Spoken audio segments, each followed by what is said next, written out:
Good afternoon, everyone, and welcome to this third live streamed webinar in the CPD series brought to you by the team here at Tax Essentials for Advisors.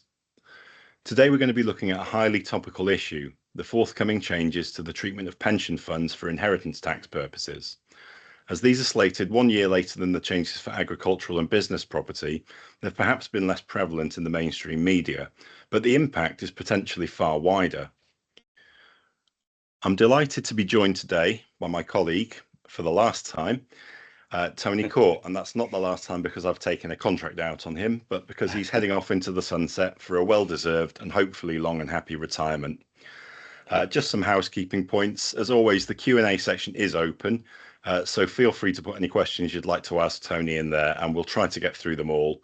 If we can't, we'll do our best to follow up, and this time I've posted my email address in the Q&A section for you to be able to contact me. So let's get into the meat of it then. Tony, welcome, and I guess the best place to start is the status quo. So can you tell us what the current position is for inheritance tax for pension savings? Yeah, of course. So I'm sure, as most people know, the pension funds, or at least approved pension funds, are exempt from inheritance tax purposes. And they're generally the funds are generally held when you put your money into a pension fund, a registered pension fund. They are put into a specific trust or a group trust, which is a discretionary trust, and are held outside of your estate, not just for inheritance tax purposes, but for general purposes. There is nevertheless a specific exemption for approved registered pension funds. It's what we used to call approved funds, registered pension funds. So within the Inheritance Taxes Act, there is a specific exemption, and the rules apply. These exemptions apply to both final salary and money purchase type schemes. So that's where we are. If you've got pension savings, you can pretty much forget about IHT. There are some exceptions, and I'll come to those shortly. I was going to say, yeah, because you've mentioned money purchased and final salary sort of almost being like the big headings on the types of schemes, but there are some sort of nuances there, aren't there? So do those rules apply to literally anything that you might call pension savings? Or I think you said there were some exceptions. So could you run us through those? Yeah, absolutely. So, well, let's look at the exceptions first. So exemptions apply to registered pension schemes, but also some types of offshore schemes, qualifying recognised offshore pension schemes known as CROPS, QROPS. So they are also covered. But outside of the current exemption are non-registered pension funds, funded, or FERBs they're often called, or EFERBs, funded unapproved retirement benefit schemes. So these are schemes set up by typically by very wealthy businessmen. I'm going to say businessmen because it tends to come out of their business interests, because there's not enough scope for them within, for many reasons, which I won't go into now, within the registered pension scheme system. So they have their own private pension set up. These are outside the scope of the exemption. So they fall within their estates, typically for IHT and not for general purposes. And the only other occasion where you might find that the exemption doesn't apply it is in relation to registered pension schemes. So that's your everyday registered pension scheme, and it's where the individual pension saver, knowing that they've got a short life expectancy, defer their benefits. So they may have maybe a terminal illness. They've been given a year or 2 years to live. They've got enough capital, so they just don't take they defer they're already in their 70s. They stop taking their pension, or they defer taking their pension. That is the revenue see it depriving people or depriving the exchequer of tax, and the revenue can apply can actually use anti-avoidance legislation to drag those pension savings into, or some of them to within the scope of IHT.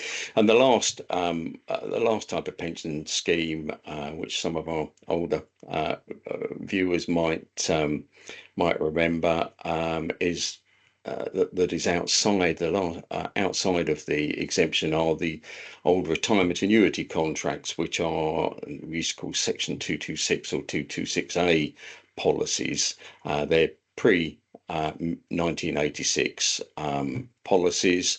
It's what existed before personal pensions. And they are actually outside the scope of the exemption, so they're within the IHT regime now, except that typically, or many of these were written into individual trusts. So actually, they do escape the IHT by the back door, exactly, rather than similar. Similar to a kind of a life insurance written into trust outside the estate. Same kind of thinking. Exactly. So yeah, brilliant. So then I think it's fair to say that current funds in most type of registered pension schemes are outside the scope of IHT. Would that be a fair comment? Yeah, absolutely. Your workplace pension, whatever form it takes, all personal pensions. So that's SIPs, self-invested personal pensions, AVCs, freestanding AVCs, stakeholder pensions, as well as your final salary schemes, will be all outside the scope of IHT. Subject to the exceptions that you already mentioned. Subject to the exceptions, yes. Yeah, of course. Excellent. Yes, yeah. One thing that I think is sometimes overlooked, or it's easy to overlook, is are there any other taxes to consider when, apart from IHT, upon an inheritance of an unused pension pot? Yeah, of course, and yeah, people I think have overlooked this in the big discussion around the new rules. People have overlooked the taxes that are already applying to pension savings when someone dies. So while they escape inheritance tax, when they are paid to individuals, they can be liable. So when a person dies, they nominate their beneficiaries for the pension savings that are the unused pension savings. When those are paid out by the pension scheme trustees, they are generally income for tax purposes. So that depends. There is a dividing line there. So for people that are people that die aged 74 or younger, there is no income tax liability. So they're completely tax free. So a person dies age 74, 73, 72. They have a pension fund, a registered pension fund. There is left to 2 or 3 individuals, 1, 2, 3 individuals. That can be paid to those individuals entirely tax free as a lump sum. Yeah. So and at the moment, that's both free of inheritance tax and income tax. That's free of inheritance tax because it's a registered pension, and it's free of income tax just because that's the rule. Because the age of the deceased. Just the age. It's just simply that rule. So that's pretty straightforward. So there's a sort of cliff edge. Well, there's a real cliff edge when you reach the age of 75 and then pass away. If you've got registered pension savings or pension savings with a registered scheme, when the funds are paid out, they are treated as income in the hands of the beneficiaries. Right. So whether they're paid out as a lump sum or as an ongoing pension, or as sorry, or as just a drawdown over a period of time, they will be Yes, yeah. taxable. Sorry, I was just remembering something there. I got out of my stride there because, of course, although I'll come to this is when we talk about the new rules. Mm. The I was going to ask actually is we were talking about if someone dies 74 or younger at the moment, it's free of IHT, but income tax is charged. That is right. Yeah. I would hope that's going to change after pension Well, savings become uh, chargeable to well, income tax, well, inheritance tax rather. Well, no, Oh, and that's where the double whammy happens later on. But it's not quite what it seems. But okay. yeah, we better defer that. So there are, I mean, there are issues around death in service benefits now Right. because, of course, we don't. Um, they're already they're already exempt because Mm. all registered pension funds are exempt from IHT. There's an issue around death in service benefits under the new rules. Some special rules have been announced. They haven't yet been put into. Well, we have draft legislation. We don't Yes. have we don't have You haven't got a rules. we haven't got an act yet, but we will No. have we have maybe next year's. I think it's next year's Finance Act will include Yes. this, and there's some special measures for death in service benefits. So when we get to the new rules, we'll come to those. I mean, it is the only thing from my point of view, and I think we may hear more about this, and it's not really a tax issue, but it may impact on the final implementation of the rules. Is it troubles me that um, we have a cutoff, we have a cliff edge point Mm. when people reach 75. So Yeah. um, we might have people. Yeah, there's a worrying point that Mm. people knowing that when they reach 75, if it's before or if they're sorry, if they're younger than 75, and April the 5th or 6th, 2027 is approaching, they know that their estates will, once April the 6th is reached, their pension savings will suddenly become liable to IHT. Yeah. So it just makes me wonder whether, you, without going into the finer points, if you know that you could pass away leaving 40% more of your estate Mm. to your beneficiaries, it does raise some concerns about whether that might cause some problems. Yeah. I think I know what I you're sort of don't, getting yeah, at. I don't Yeah. want to get Without. too specific, but Yeah. and the only reason I mention it's not a tax issue, obviously at first blush, but um, it could impact on maybe they might have to find some way of softening the blow Yeah. to prevent what could be With that cliff edge. Yeah. yeah, Whatever that exactly. may be. But I mean, that's just my speculation. There's Yeah, nothing. but I mean, it's not. It wouldn't be the first time that we've, certainly had reports of tax, tax legislation affecting people. Of course, we've got the loan charge, and that's fairly notorious for having quite Yeah, significant indeed. negative effects on people's health and mental Yeah, well-being. and So, the business um, property relief and so on with farmers and small businesses. Yeah, yes, yeah. yeah, So yeah, absolutely. So, yeah. okay, then. Well, Okay. we've mentioned it a few times, but let's get to the new rules. So, can you tell us what are the, as you said, we haven't got an act, but what are the proposed changes? I get, or what are the draft changes in the draft legislation? Yeah. I think most people know the basics. But from 6th of April 2027, all funds in all so-called discretionary pension savings.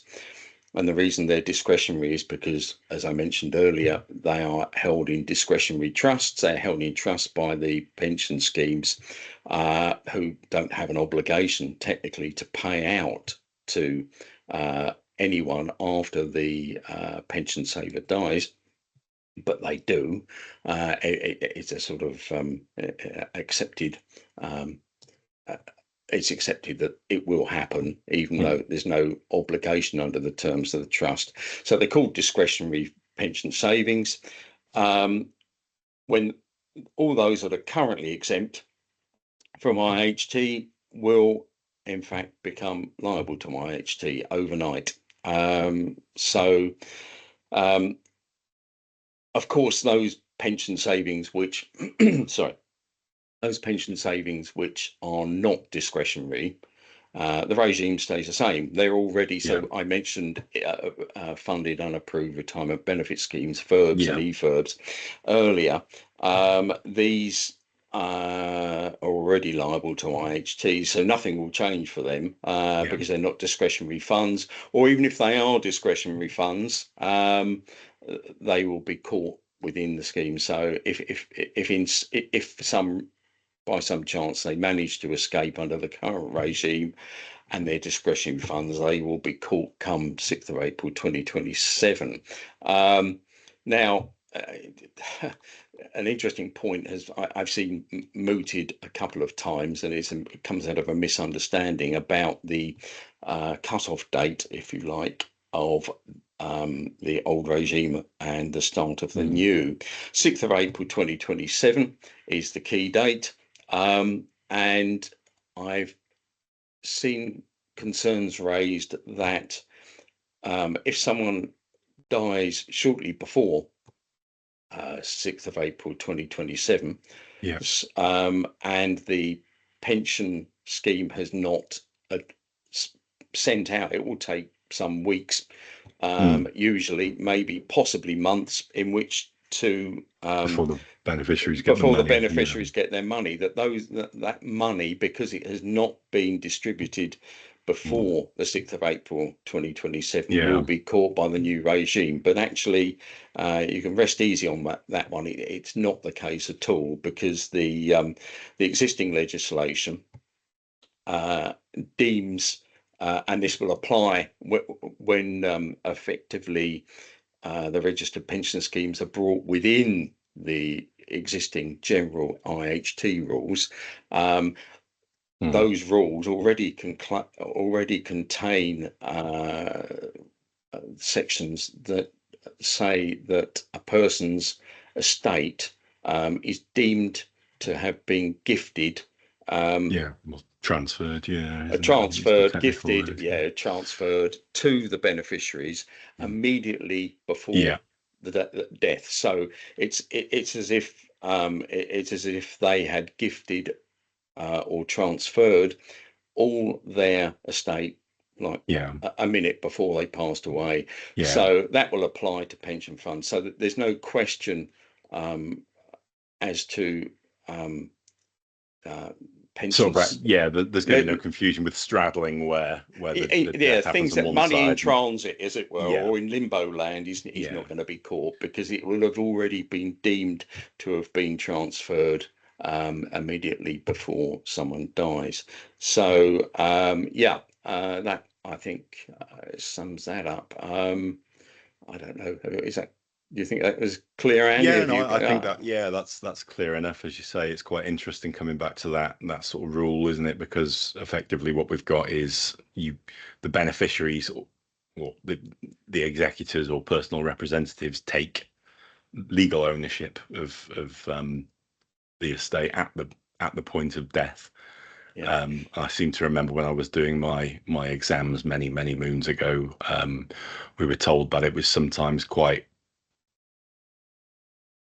troubling, but quite you get situations where perhaps a couple have been killed in an accident or something, and it was important to be able to determine who died first for exactly that there's purpose. I've written about that once or twice, and you can find my very interesting articles on the topic within the Tax Essentials site. So but that aside, there's a slight difference with the pension funds here, because they will remain outside of the general estate, because it is what separates them from the general estate is the trust. So it's not their money. So as soon as you put your money into a pension fund, it's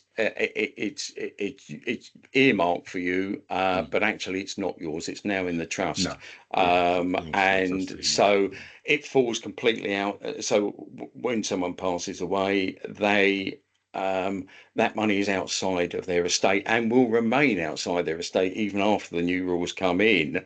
The difference is that they will be deemed to be part, or will be part of their estate purely for IHT purposes. So it shouldn't confuse the IHT position with the general law position. Yes. Yeah. Excellent. Okay, then let's play. Let's pretend let's say I'm 68. I'm already drawing my pension, or I'm contemplating doing so very shortly. Anything I can do to improve my position ahead of April 2027? Let's actually, well, ahead of drawing your pension, the simple answer is no. Apart from drawing a whole chunk of your pension savings out of the pension fund, and then giving it away or putting it into some exempt IHT exempt investments, there's nothing you can do. Sorry, kids. Yes, the problem is, of course, that if you draw out a big chunk of your pension fund, we're back to the point we discussed earlier, which is income tax. So you're escaping, or you're giving yourself the opportunity to escape IHT, but clock an you're income going to tax get charge at your marginal rate, with it. You're going to which get could be more than the IHT charge. Yeah, absolutely. So So, but looking into, you mentioned, say, okay, well, we're now in the regime. We're past 6th of April. There's nothing we can do before 6th of April 2027. We're now in the post April 2027 situation. What can we do?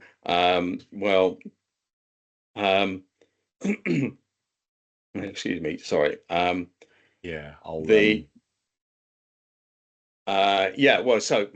there's some tricky issues here to address. Definitely. Sorry, just having a quick look at my notes there. I just lost my way when I. My apologies. Yeah, that's all right. Yeah, no, all right, Andy. I think you've answered that question anyway. Yeah, I think bottom so. line is really not much in terms of proactive planning, other than the usual, which is just make sure you haven't got nothing. any. Well, just to make that clear, before April 2027. I think we'll have a look. We'll be a bit more forward looking later on, I think. But I think carry on.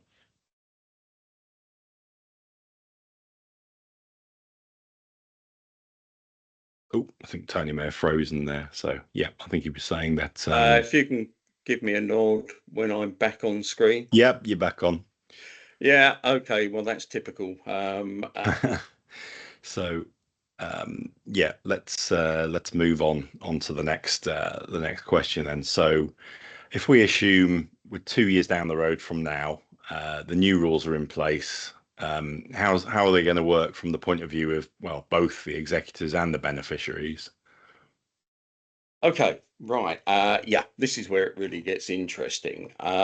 So from the executor's point of view, the calculation of the IHT is going to be theirs, and that includes the IHT on the pension funds. Now, the original idea, Rachel Reeves' idea, was that the pension schemes would calculate and account for the IHT.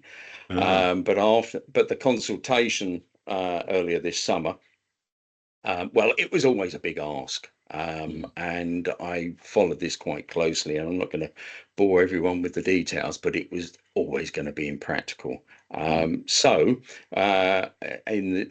this summer, I think in the middle of July, the Revenue sent out a new policy document, and which followed the consultation and said, no, okay, we're dropping that idea completely. It's now going to be led by the executors. They will be responsible for calculating the IHT.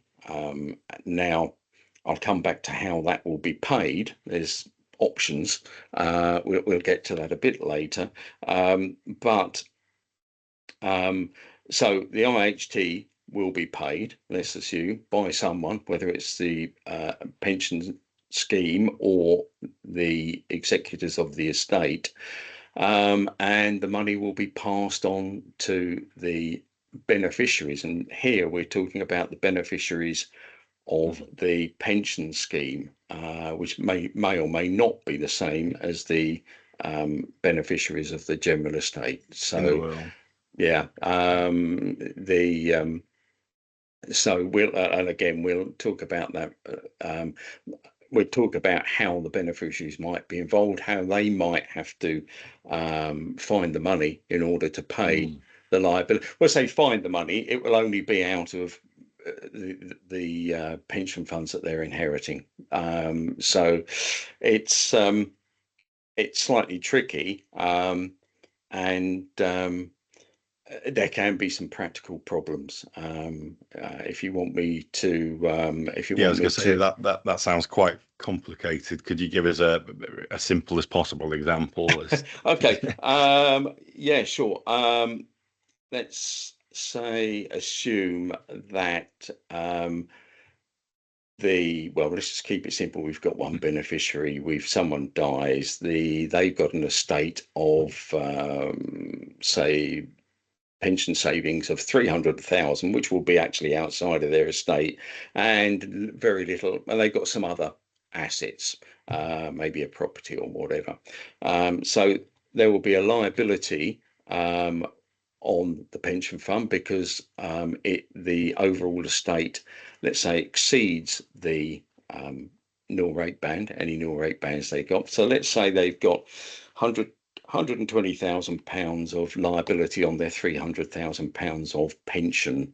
And I should mention, it won't work that simply, because when the executors work out the liability, they will attribute some of the nil rate band to them, and that will be done proportionately. So for our purposes, we'll pretend the nil rate band's already been used. We just pretend it's been used, but in reality, some of it will be allocated, and it will be done just on if 50% of the estate was in free assets and 50% and an equal amount in the pension fund, then they're going to get half the nil rate band entitlement each. So, but let's just assume that the whole of the estate, which I said was 300,000, but there's 120,000 pounds of IHT, 40%.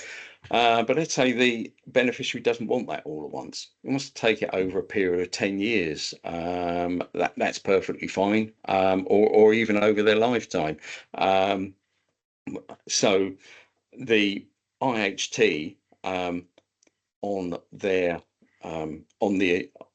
it's still got to be paid on the pension funds, and there may not be enough in the general pot in order to pay that. So you've got a shortfall there. So the executors will have calculated it. The pension funds have been notified. So somewhere that inheritance tax liability, which has got to be paid. So even before. Before the money goes to the beneficiaries. So it's got to come from somewhere. And of course, if you took it all out of the general pot, let's just say there was 150,000 left in the general estate. You couldn't take all the pension fund liability, in my example, 120,000 out of that, because it then means that the beneficiaries of the general estate aren't. There's not enough money to pass on to them, so it's got to come out of the pension funds. Okay. So the finer details of this are being hammered out still between the insurance companies, the pension companies, and HMRC. So we'll keep everyone informed as we go along. But the finer details on that and how it's going to be. as you say, I think you mentioned before, because obviously you might have a beneficiary of the pension fund that isn't even mentioned in the will, so there may be a Yes, completely separate set of absolutely. beneficiaries Yeah, because that they're beneficiaries of an estate. Sorry, of a trust, and the trust mm, is yeah, that which is set up by the pension scheme, and so you for those that are not in the know, you will when you start pension savings, you will nominate your beneficiaries uh, yeah, to of the course, pension yeah, company of who you want to be paid, or who you want to get them, who you want to receive the money after your death. That doesn't need to be the same people as in your beneficiaries from your will. So yeah. yeah. Okay, I'll come back to a point again that we briefly touched on earlier, which is about whether or not the new rules are going to result in double taxation. Then, in fact, double taxation. So IHT first, and then inheritance tax on Mm. what's left in some circumstances. Because you did mention those rules aren't changing. Yeah, that's right.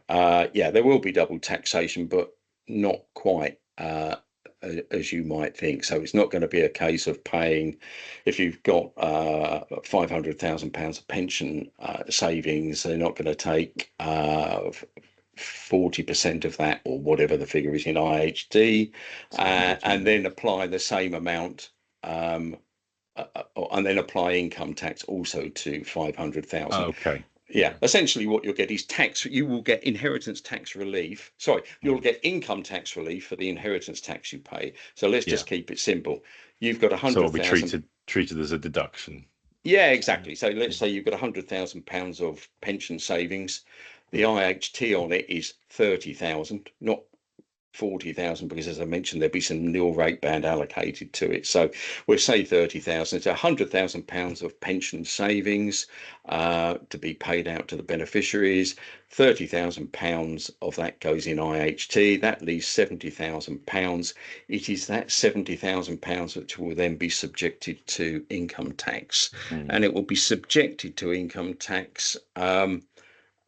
Obviously, as and when they draw it.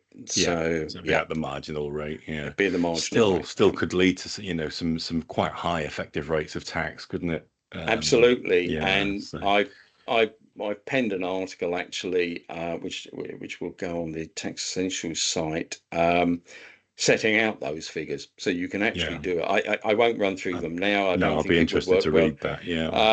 It shows you the effect of the IHT, the double taxation, if you Yeah. like, on uh, taxpayers, whether they're basic rate, higher rate, or Mm, additional rate taxpayers. And it also compares the figures with the if you take your money early from the pension, rather than yeah. leaving it in your estate, if you take it out and try and mitigate Or the making gifts, maybe. by making Mm, gifts, and we'll talk about what exemptions, how they can get exemptions, what the exemptions are, yeah. what else they can do, I think very shortly. But it compares the position leaving it liable to IHT or taking Mm, it out and then minimizing the IHT, and it looks at yeah. what you can do, assuming what the position is, assuming you manage to fully mitigate the Yeah. IHT, what effect the income tax has on it. So they're very interesting figures, Yeah. actually, if you're an individual looking at planning your estate or you're advising clients on it. Mm, So yeah, watch out yeah. for that one. Yeah. Well, speaking of clients, and I think this will be a popular question, possibly the $1 million question, actually. What should we be telling our clients to do about mitigating tax on pensions? Okay, well, I think I've already mentioned that income tax comes into play Mm, there, because if you're going to take out a load of cash from your pension savings, then you're going to be hit with income tax.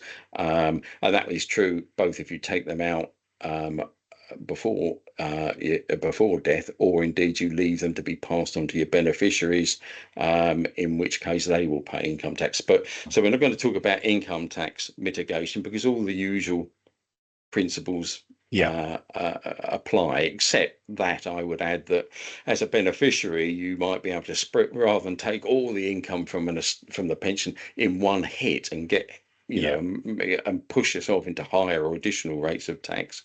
It'd certainly be wise to consider spreading the income from the pension savings that you've inherited over a period of time. So putting that aside and getting down to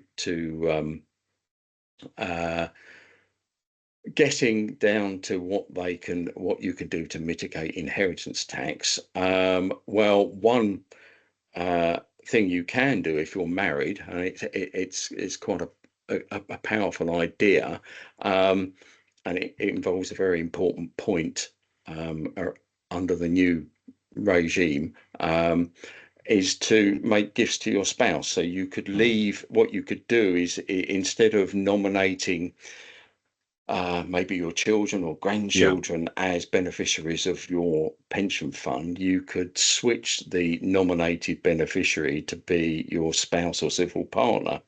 Now, that allows you to kick the IHT can down the road, because the spousal exemption for gifts will apply to inherited pension funds. So if you leave the funds to your spouse or civil partner, the spousal exemption applies under the new regime. That's not going to be dropped. It's what the position is now. It's what the position will be. So now all the pension funds are in the hands of your spouse, and the widow or widower, and he or she can then start IHT planning then. So so you can do whatever IHT planning you can, which we'll talk about details and what the lifetime gifts and so on that you can do. We'll talk about that in a moment. But then after you've gone, your spouse can continue the work in order to reduce that. So it just extends the amount of the period of time for which you can do this IHT planning. So that's it buys you a bit of time, and I guess it could work as well with looking at other things, that because we briefly mentioned business property relief. Of course, it's not going; it's being, the effectiveness of it is being reduced. So you could almost do this in conjunction with a kind of a double dip, where the pension funds go to the spouse. Shares, that AIM shares go to the children. The spouse then buys them. So exactly. spouse has now got 50% qualifying for AIM, and you've cut your IHT bill in half in the stroke of a couple of months. So be looking forward to getting into the nitty gritty of that over the coming months. Certainly a lot can be done, and I think the last point we'll cover in about 5 or 6 minutes time will be what you, if you're an advisor, what you should be doing now for your clients. So I won't preempt that, and we'll talk about that in a moment. That sounds good. But I've got to say, as a single person myself, what can we do if somebody hasn't got a spouse or civil partner, short of finding one, obviously? I mean sorry. Come on, Tinder. You've stolen the first line of my advice here. Get partnered up. I mean, if you're on your own, single by choice or not, and you want to mitigate your IHT, your estate, or particularly that on the pension savings, then there are things you can do, and they're all things you can do now. And I should mention here that of course, there's not much you can do until you reach the age at which you can start drawing your pension funds. So until then, you're pretty much stuck. I mean, the age currently is 55. When you can access your private pension, it will become 57 from April 2028. That's the current plan. Who knows? It may be even older, or it may come sooner, or it may get extended. But anyway, as it stands, 55 now, 57 from 2028. Until then, there's not really much IHT planning you can do directly with your pension No. savings. You can certainly do planning with your other estate if you happen to be lucky enough to have a lot of money. But obviously, what you will be looking to do when you're able to access your pension funds is to take the money Yeah. while minimising your income tax on that money, and then mitigating the IHT on it by Yeah. either giving it away, surviving 7 years. So that's all using the lifetime exemptions, so the Yeah. annual exemption, the small gifts exemption, all the usual strategies. Yeah. In addition, you can be you can get into some IHT, more rigorous IHT planning with, as you said, buying Yeah. buying investments that qualify for IHT business property Relief. Yeah. relief. So that's shares in the AIM market. And that would include, you've got, I think, EIS companies, basically any company that's trading. So an EIS portfolios. Yes, yeah, Sorry, definitely, because you get the income tax relief then as well, yeah, and which that's might one. mitigate some of the Yeah. what So you're taking the hit out on the way out. of course, there's nothing to stop you doing that before you get your pension funds. But if you don't have those funds available, Yeah. Well, that then you can't.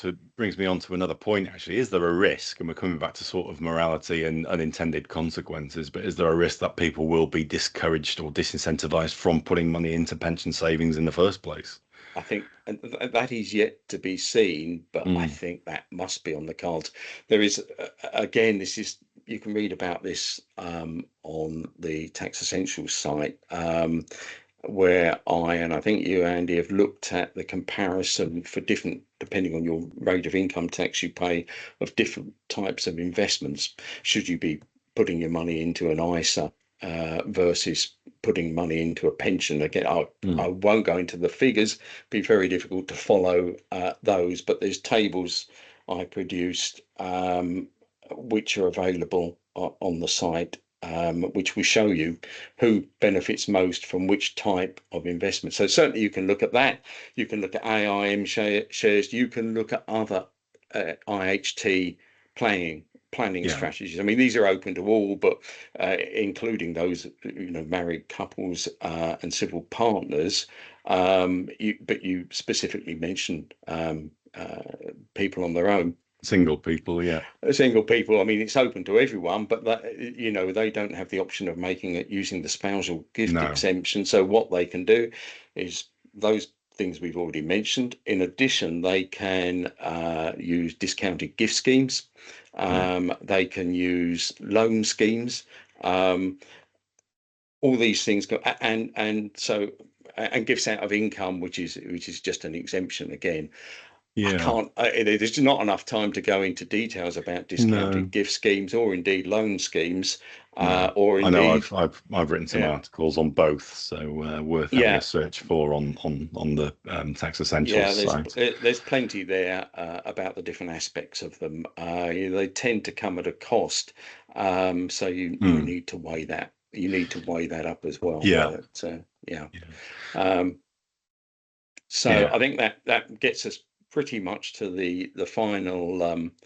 Couple of points. Well, Yeah. my final couple of points. Yeah, I'm just looking down my notes here. So, yeah, I think we've mentioned those. Discounted gift schemes, Yeah. loan schemes can be DIY or actually there's off-the-shelf companies. We've mentioned AIM, EIS shares that Yeah. basically are trading shares.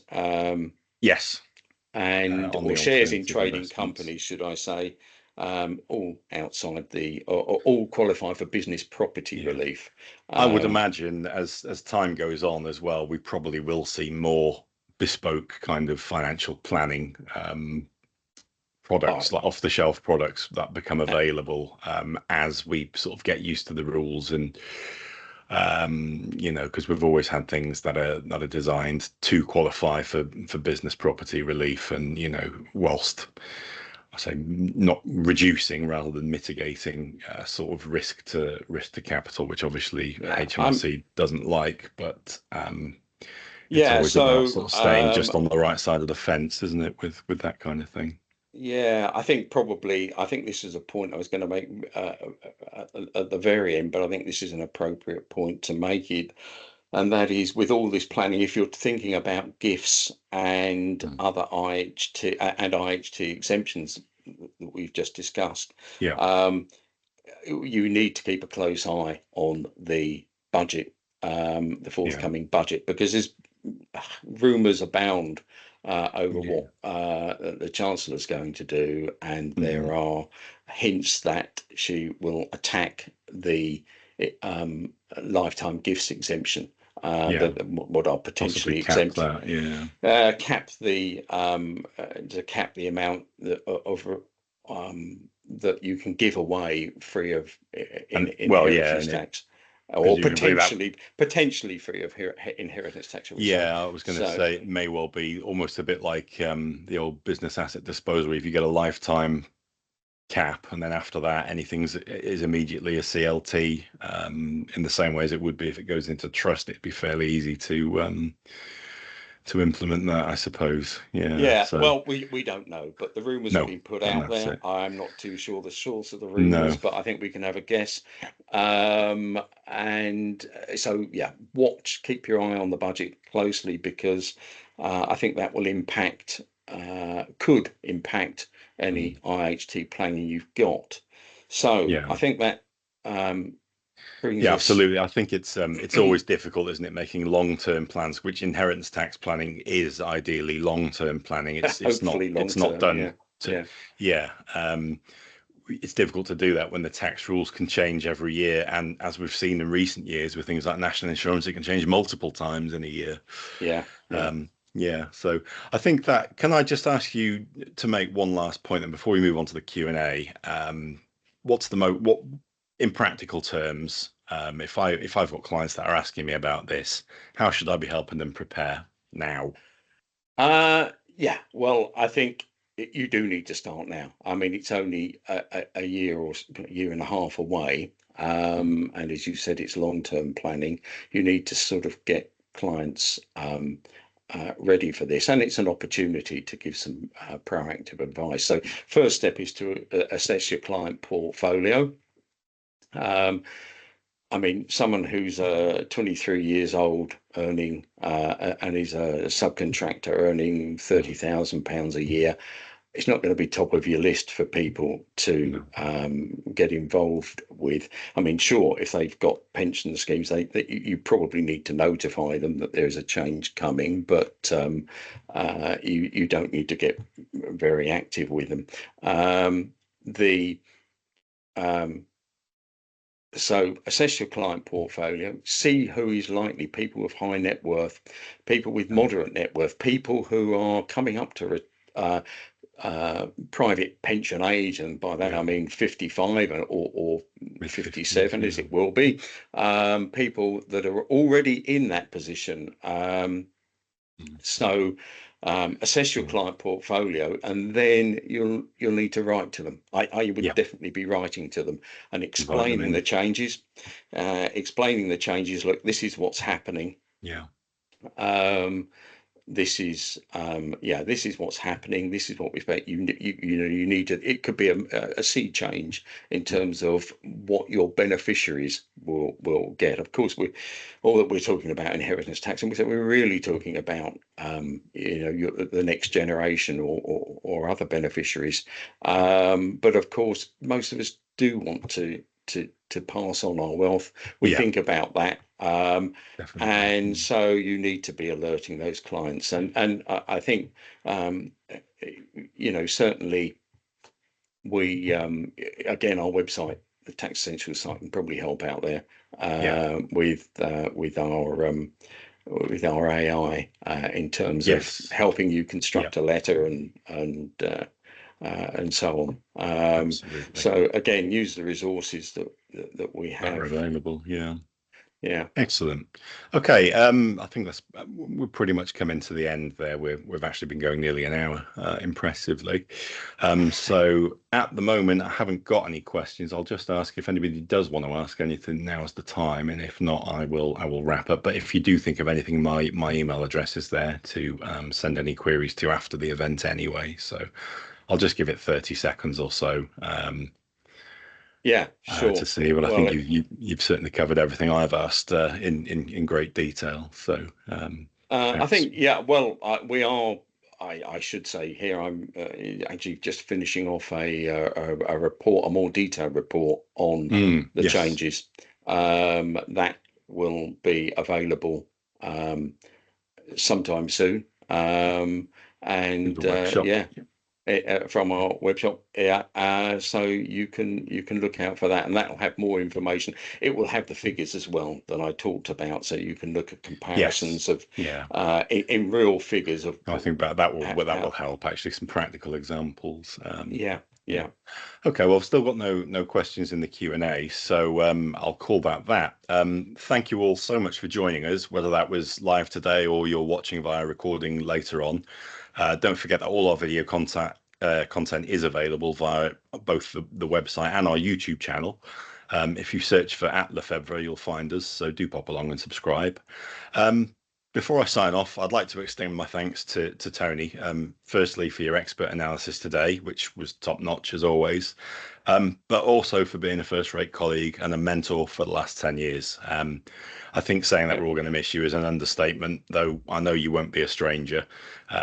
I think we're overdue 18 yeah, holes anyway, but now you've got a bit more for free time. sure. Perhaps we can pick somewhere with a bit more sun. Yeah, I think like a So bag penny, I'll be popping up here and there, but absolutely. not forever, Yeah. not forever. Well, in seriousness, I genuinely wish you all the best with your future endeavours, Tony, and hope to catch up in the very near future. Yeah, thanks, So, Andy. on that somewhat poignant note, it's goodbye from me and the team at Tax Essentials for Advisors. See you in 2 months for the next one. Thank you. Thanks. Bye.